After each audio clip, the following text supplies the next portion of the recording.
ओम शांति। 31 दिसंबर 2025। मीठे बच्चे, Madhuban holiest of the Holi बाप का घर है। यहाँ तुम किसी भी पतित को नहीं ला सकते। प्रश्न, इस ईश्वरीय मिशन में जो पक्के निश्चय बुद्धि हैं उनकी निशानियाँ क्या होंगी? उत्तर, पहला, वे स्तुति निंदा सब में धीरज से काम लेंगे। दूसरा, क्रोध नहीं करेंगे। तीसरा, किसी को भी दैहिक दृष्टि से नहीं देखेंगे, आत्मा को ही देखेंगे, आत्मा होकर बात करेंगे। चौथा, स्त्री पुरुष साथ में रहते कमल फूल समान रहेंगे। पांचवा, किसी भी प्रकार की तमन्ना इच्छा नहीं रखेंगे। गीत, जले न क्यों परवाना। ओम शांति। रूहानी बच्चों प्रति रूहानी बाप समझा रहे हैं, अर्थात भगवान पढ़ा रहे हैं रूहानी स्टूडेंट को। उन स्कूलों में जो बच्चे पढ़ते हैं उन्हें कोई रूहानी स्टूडेंट नहीं कहेंगे। वे तो है ही आसुरी विकारी संप्रदाय के। आगे तुम भी आसुरी अथवा रावण संप्रदाय के थे। अब राम राज्य में चलने के लिए 5 विकारों रूपी रावण पर जीत पाने का पुरुषार्थ कर रहे हो। यह जो नॉलेज प्राप्त नहीं करते उन्हों को समझाना पड़ता है। तुम रावण राज्य में हो, खुद समझते नहीं है। तुम अपने मित्र संबंधियों आदि को कहते हो हम बेहद के बाप से पढ़ते हैं, तो ऐसे नहीं कि वह निश्चय करते हैं। कितना भी बाप कहे या भगवान कहे तो भी निश्चय नहीं करते। नए को तो यहाँ आने का हुक्म नहीं है। बिगर चिट्ठी व बिगर पूछे तो कोई आ भी नहीं सकते, परंतु कहाँ कहाँ कोई आ जाते हैं। यह भी कायदे का उल्लंघन है। एक एक का पूरा समाचार, नाम आदि लिख पूछना होता है। इनको भेज देवे। फिर बाबा कहते हैं भले भेज दो।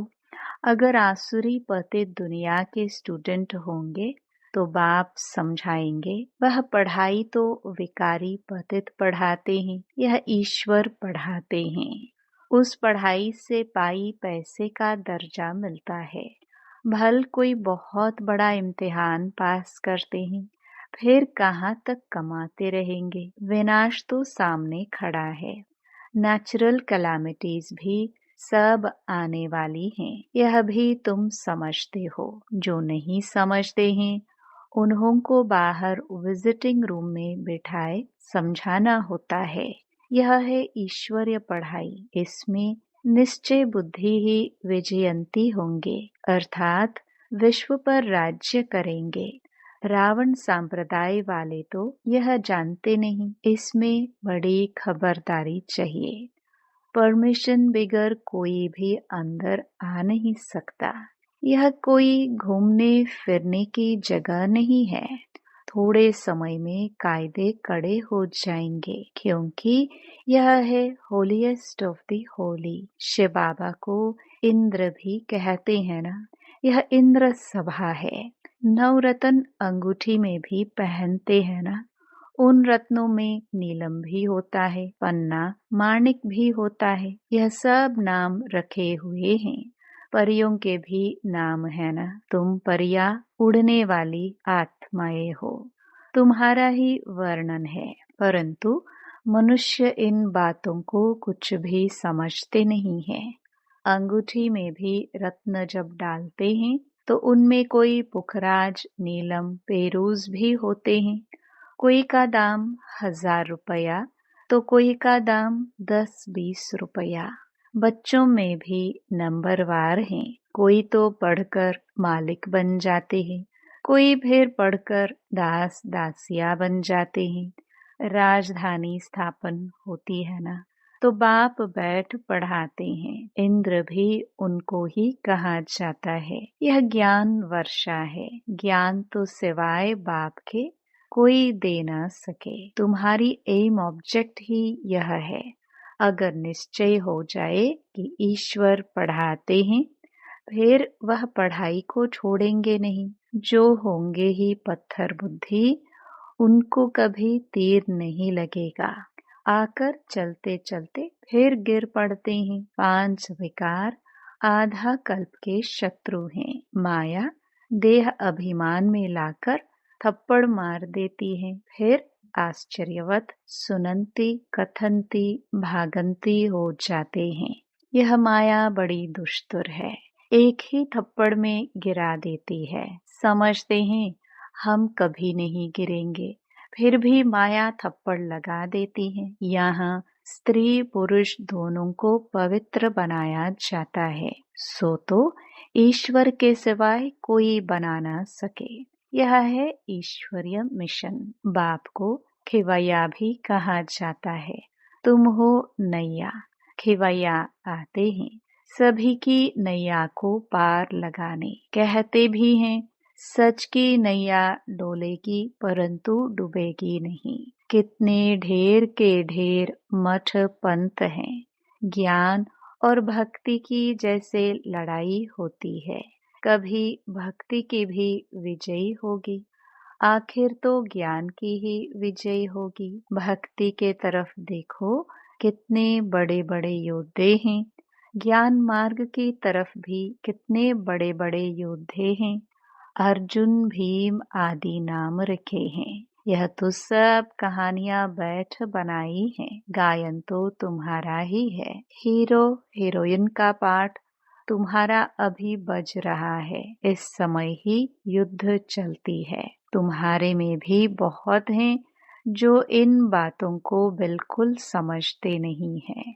जो अच्छे अच्छे होंगे उनको ही तीर लगेगा, थर्ड क्लास तो बैठ ना सके।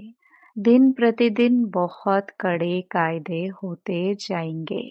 पत्थर बुद्धि जो कुछ नहीं समझते, उनको तो यहाँ बैठना भी बेकायदे हैं। यह हॉल होलीएस्ट ऑफ होली है।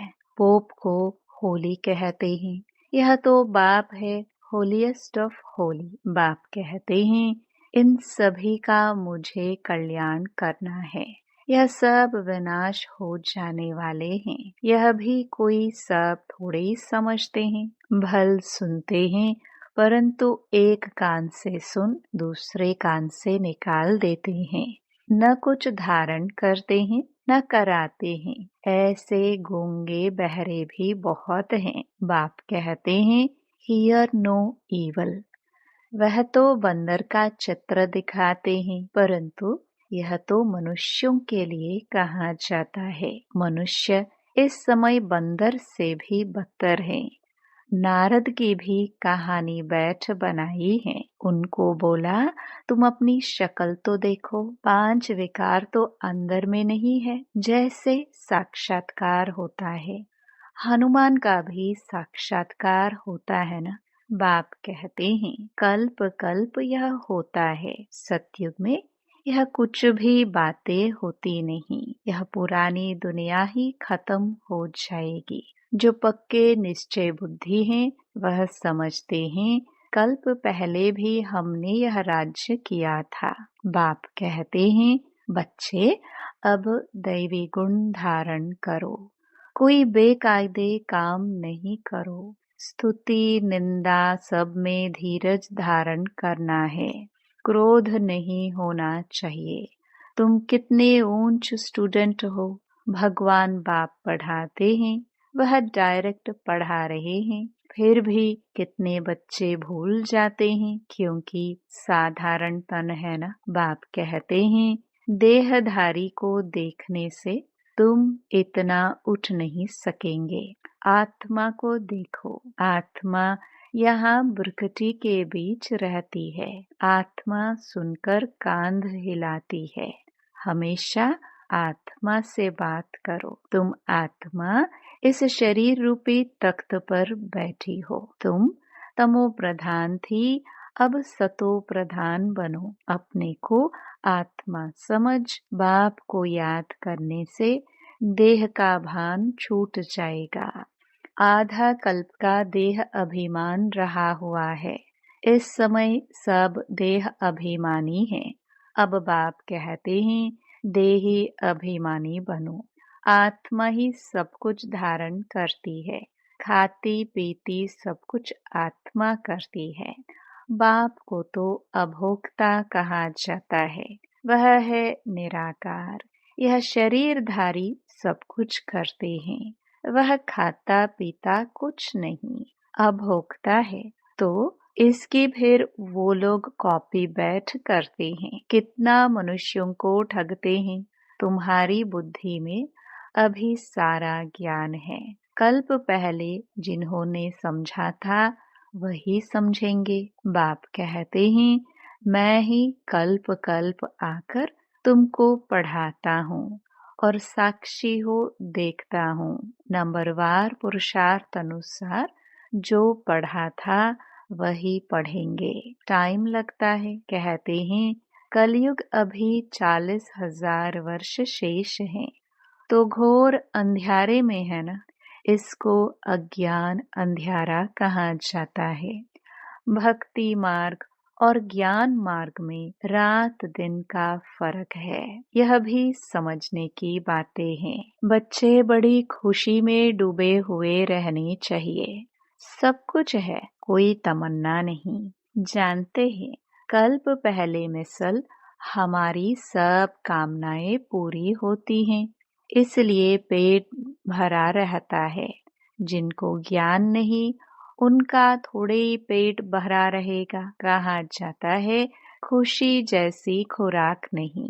जन्म जन्मांतर की राजाई मिलती है। दास दासी बनने वालों को इतनी खुशी नहीं रहेगी। पूरा महावीर बनना है, माया हिला ना सके। बाप कहते हैं आंखों की बड़ी संभाल रखनी है। क्रिमिनल दृष्टि ना जाए। स्त्री को देखने से चलायमान हो जाते हैं। अरे तुम तो भाई बहन कुमार कुमारी हो ना, फिर कर्मेंद्रिया चंचलता क्यों करती। बड़े बड़े लखपति करोड़पति को भी माया खलास कर देती है।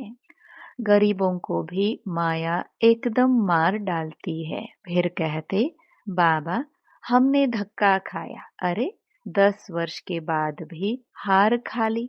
अब तो पाताल में गिर पड़े। अंदर में समझते हैं इनकी अवस्था कैसी है। कोई कोई तो बड़ी अच्छी सर्विस करते हैं। कन्याओं ने भी भीष्म पितामह आदि को बाण मारे हैं ना। गीता में थोड़ा बहुत है। यह तो है ही भगवानुवाच। अगर श्री कृष्ण भगवान ने गीता सुनाई तो फिर ऐसा क्यों कहते मैं जो हूँ जैसा हूँ कोई विरला जानते। श्री कृष्ण यहाँ होता तो पता नहीं क्या कर देते। श्री कृष्ण का शरीर तो होता ही है सतयुग में। यह नहीं जानते कि श्री कृष्ण के बहुत जन्मों के अंत के शरीर में मैं प्रवेश करता हूँ। श्री कृष्ण के आगे तो झट सब भाग आए। पोप आदि आते हैं तो कितना झुंड जाकर इकट्ठा होता है। मनुष्य यह थोड़ी समझते कि इस समय सब पतित तमो प्रधान है। कहते भी हैं हे पतित पावन आओ, परंतु समझते नहीं कि हम पतित हैं। बच्चों को बाप कितना अच्छी रीति समझाते हैं।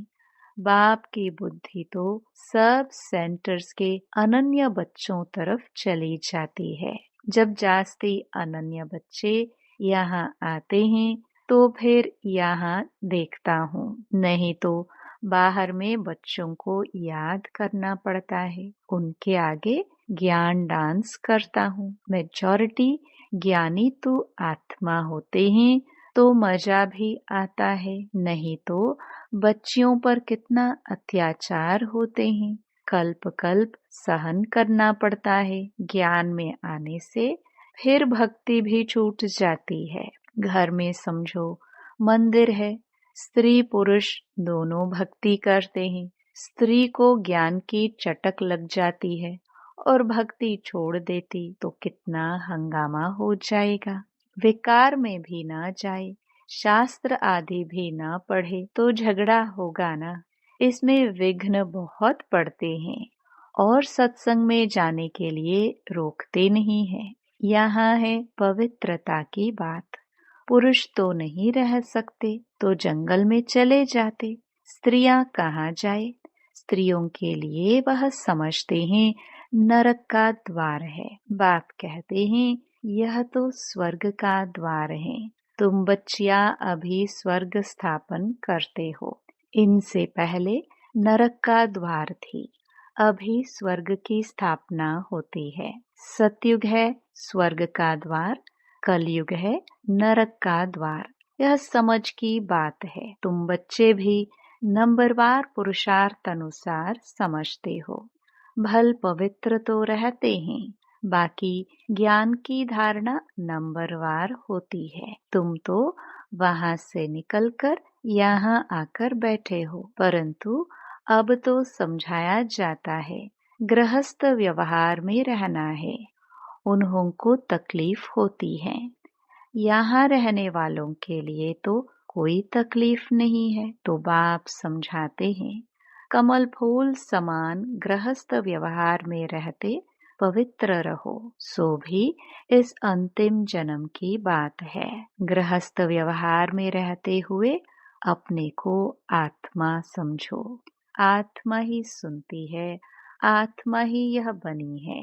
आत्मा ही जन्म जन्मांतर भिन्न भिन्न ड्रेस पहनती आई है। अब हम आत्माओं को वापस जाना है, बाप से योग लगाना है। मूल बात है यह। बाप कहते हैं मैं आत्माओं से बात करता हूँ। आत्मा भ्रकटी के बीच रहती है, इन ऑर्गन्स द्वारा सुनती है। आत्मा इनमें नहीं होती तो शरीर मुर्दा बन जाता। बाप कितना वंडरफुल ज्ञान आकर देते हैं। परमात्मा बिगर तो यह बातें कोई समझा ना सके। सन्यासी आदि कोई आत्मा को थोड़ी देखते हैं, वह तो आत्मा को परमात्मा समझते हैं। दूसरा फिर कहते आत्मा में लेप छेप नहीं लगता है।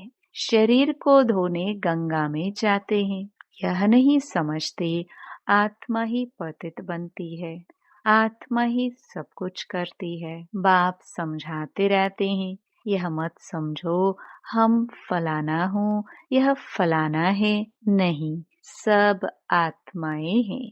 जाति पाति का कोई भेद नहीं रहना चाहिए। अपने को आत्मा समझो।